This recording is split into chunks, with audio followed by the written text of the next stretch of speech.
Hi, welcome to my little secret world.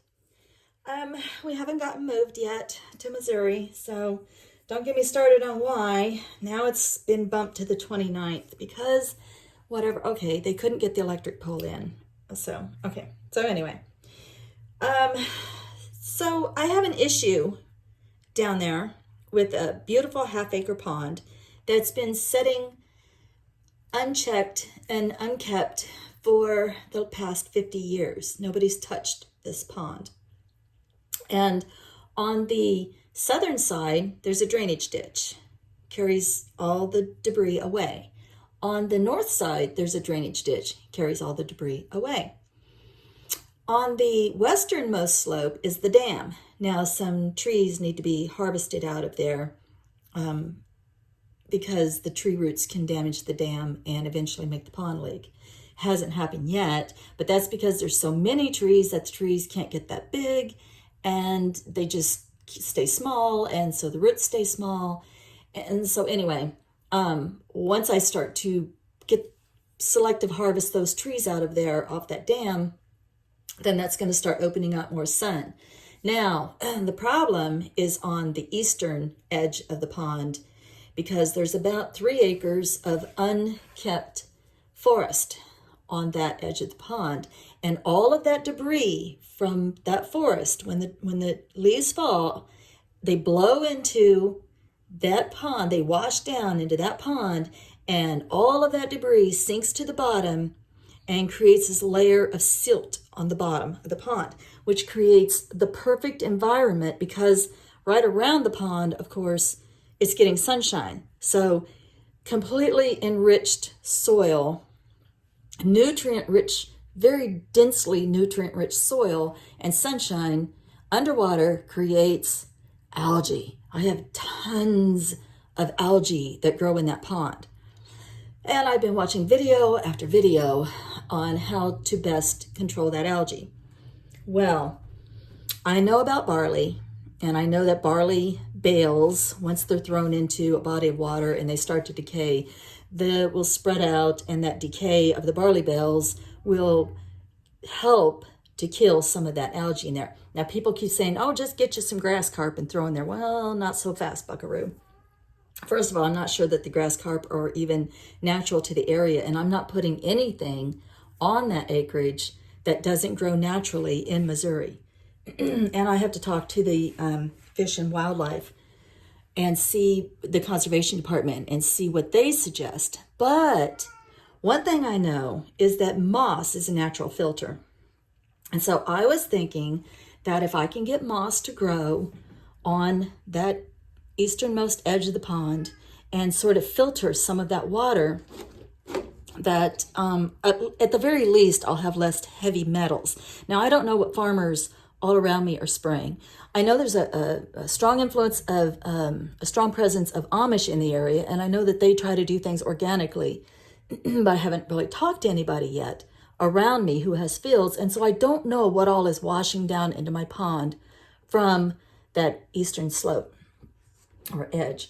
But I plan to help it in a very natural way, which is I want to get things to grow on the eastern edge once I remove those trees that will help filter water and will help stop debris.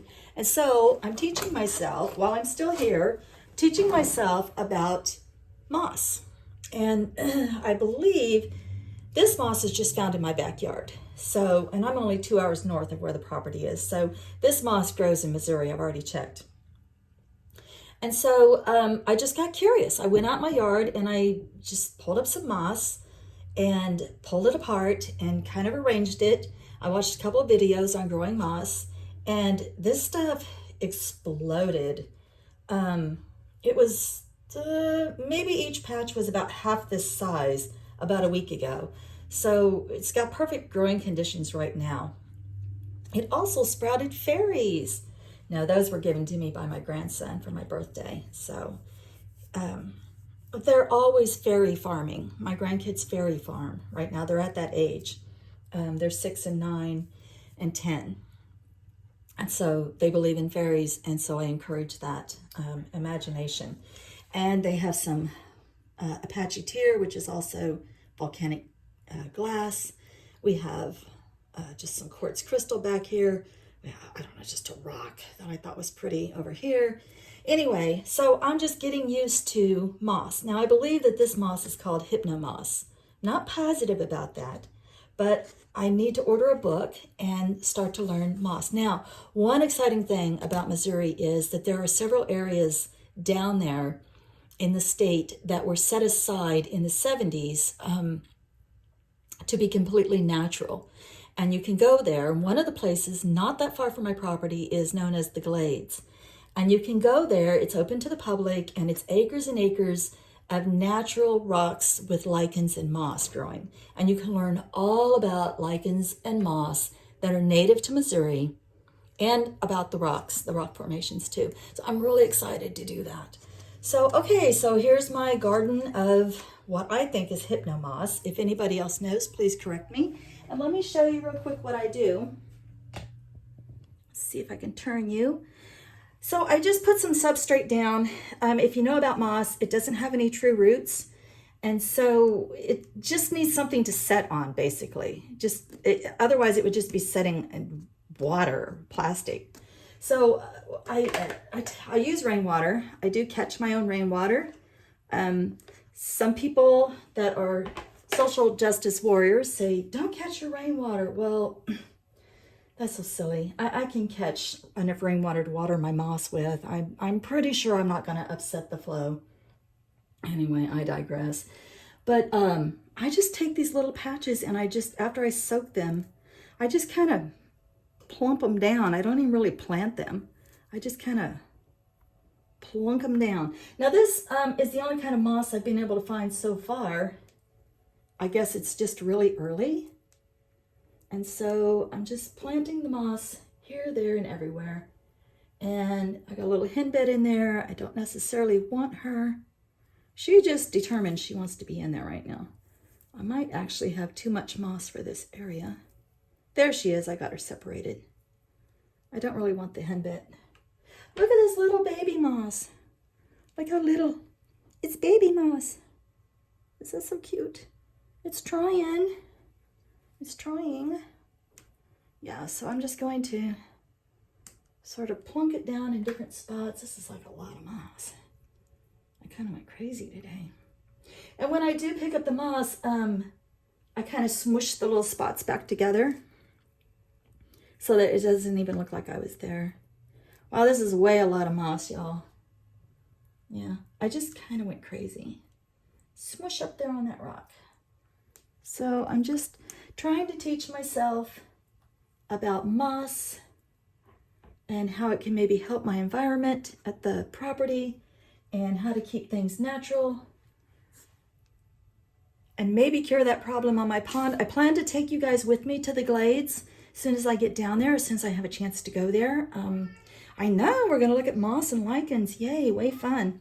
And there's Cole Younger's hideout is real close to there, right on the Sacklesage River. So we'll go down there and check that out and do some rock hounding.